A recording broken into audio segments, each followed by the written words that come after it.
So I had the chance for a really unique experience. I traveled with my wife and Pastor Martin Grace Driscoll and the warrior poet himself, John Lovell, and his wife, Becca, to Atlanta, Georgia to attend the Faith Summit hosted by the National Faith Advisory Board. I'm going to show you a clip here in a minute, but before that, it was an incredible experience to hear firsthand testimonies of people who had worked with President Trump in his White House to give testimony to the fact that he had more evangelical leaders through the White House than any president in recent memory. He is a friend of the church. He wants broadened religious freedom, not less. He wants more freedom for pastors to say what they want, what they think from their pulpit about candidates and politics and policies. He wants more church involvement in families and specifically the investment of young men. He is, without question, a friend of the church and religious freedom.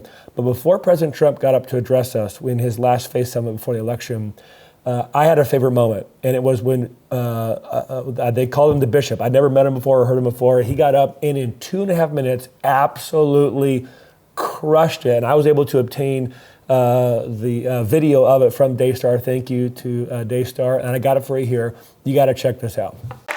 Please welcome the founder and CEO of Cobaris Ministries International, This is the room Bishop Kelvin Cobaris. This is the room we were in. This is right before President Trump comes on stage. Psalms 11:3 says, if the foundations be destroyed, what can the righteous do? The foundations are the origin of a thing. And here in America, our foundations are founded upon Judeo-Christian values.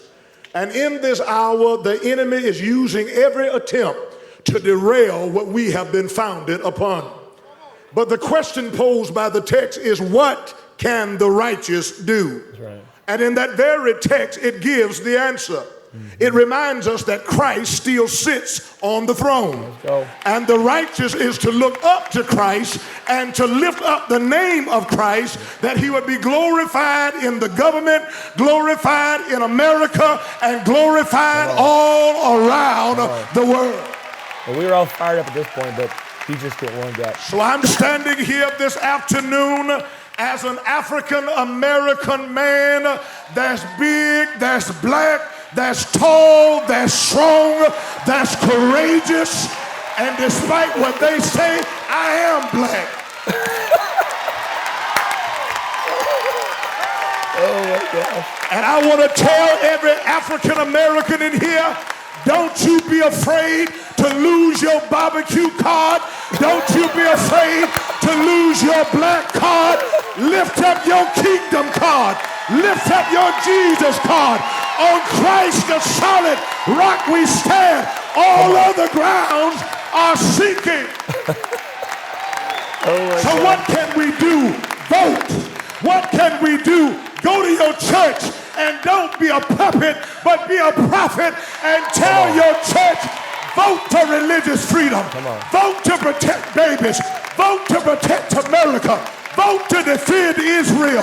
Stand up and vote.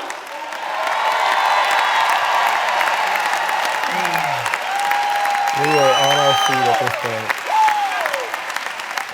The day of cowards are over. The day of fake folk in the pulpit are over. Those jokers speaking for the black community don't represent me. The word of God represents my stand. Wow.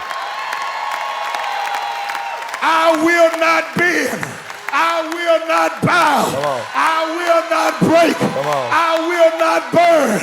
Vote, vote, vote. Oh my gosh. Oh my gosh. That man is fearlessly courageous and a national treasure. Someone should build him a statue.